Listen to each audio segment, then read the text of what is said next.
Election हो गया, mandate भी मिल गया, फिर मैंडेट चोरी भी हो गया और पीटीआई फिर भी जीत गई। प्री पोल रिगिंग हुई, इंतखाबी निशान तक ले लिया गया, लीडरशिप जो है जनाब सारी की सारी जेलों में थी। पीटीआई की सी टीम ने मैच खेला और फिर भी जीत गई। इसका मतलब यह है कि पीटीआई के अगेंस्ट इलेक्शन लड़ने वाले ग्रुप्स इस हद तक कमजोर हो चुके थे कि पीटीआई की सी टीम से भी वो क्लीन स्वीप हो गए हैं। आपको समझना पड़ेगा कि ऐसा आखिर हुआ क्यों है। गवर्नमेंट ने इस जमात को सिर्फ दीवार से लगाया ही नहीं था, बल्कि दीवार में चुनवा दिया था, फिर भी वो जीत गए। आखिर ऐसा क्यों हुआ है? देखिए, आप रिगिंग को हटाकर एक्चुअल वोट्स का पोस्टमार्टम तो करके देखें, ताकि आपको अंदाजा हो कि आपके साथ हो क्या रहा है। अब देखिए, इलेक्शन कमीशन तो आपके हाथ में है, तो अब आप एक काम करके देख सकते हैं। आप ऐसा करें कि इलेक्शन कमीशन को कहें कि वो एक रिपोर्ट बना ले और देख ले कि इन 5 सालों में जो पीछे गुजरे हैं कितना न्यू वोटर आया है।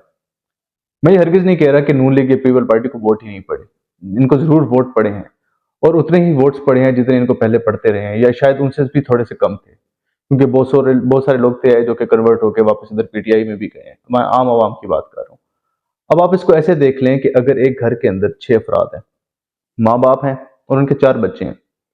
4 में से जो है सपोज करते हैं कि चारों के चारों जो है वो 18 साल के हो चुके हैं। तो जो 18 साल के बच्चे थे उन्होंने तो वोट दिया पीटीआई को, लेकिन 4 वोट पीटीआई के हो गए।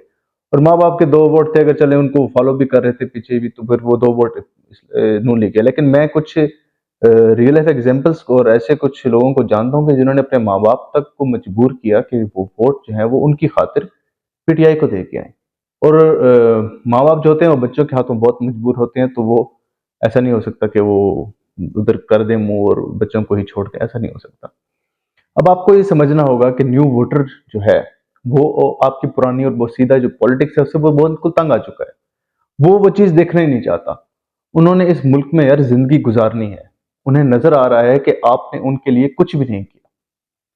उनको अपना फ्यूचर जो है वो शदीद खतरे में नजर आ रहा है और उनको पीटीआई के अलावा किसी भी और जमात की शेप में कोई उम्मीद ही नहीं नजर आ रही। अगर पीपल पार्टी और नून लीग को फ्यूचर में पॉलिटिक्स करनी है, तो उन्हें जो है ये अपनी मोरूसी सियासत की जो टेक्टिक्स हैं इनको चेंज करना पड़ेगा। अदरवाइज ये काम नहीं चलने वाला। और ये जो वोट अब पीटीआई को पड़ना स्टार्ट हुए हैं, ये सिलसिला यहाँ रुकने वाला नहीं है। ये अगले 35 सालों तक ये सिलसिला इसी तरह चलता रहेगा, ये शायद उससे भी ज्यादा। और आपको भी अपनी सियासत जो है वो कोशिश तो ये करें कि वो कुछ बाशऊर जो कैंडिडेट्स हैं उनमें ट्रांसफर करनी होगी। अदरवाइज ये आपका लास्ट इलेक्शन था और माजरत के साथ आपका जो वक्त है वो खत्म हो चुका है। अवाम जो है, अगर आप सोच रहे हैं कि वो डिसअपॉइंट हो गई है कि जी वोट हमने दिए और फिर भी नहीं उनकी मर्जी की हुकूमत आ रही और पीटीआई फिर भी कहीं नजर नहीं आ रही, तो जी अवाम जो है वो बिल्कुल भी डिसअपॉइंटेड नहीं है, क्योंकि आप लोगों ने इलेक्शन चोरी तो कर लिए। अब वो ये समझ चुके हैं कि आप इस कदर मजबूर हो चुके थे कि इलेक्शन चोरी करने के अलावा आपके पास कोई रास्ता भी नहीं था। अब मैक्सिमम जो है वो 2 साल के अंदर अंदर आप लोगों की कहानी खत्म है, सफाया हो चुका है।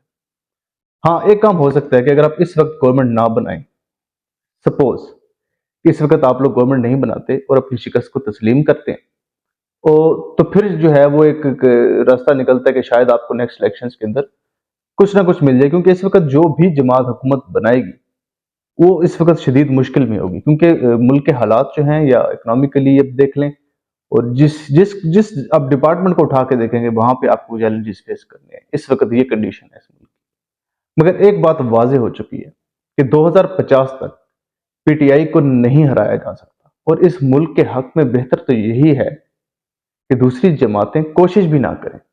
शुक्रिया।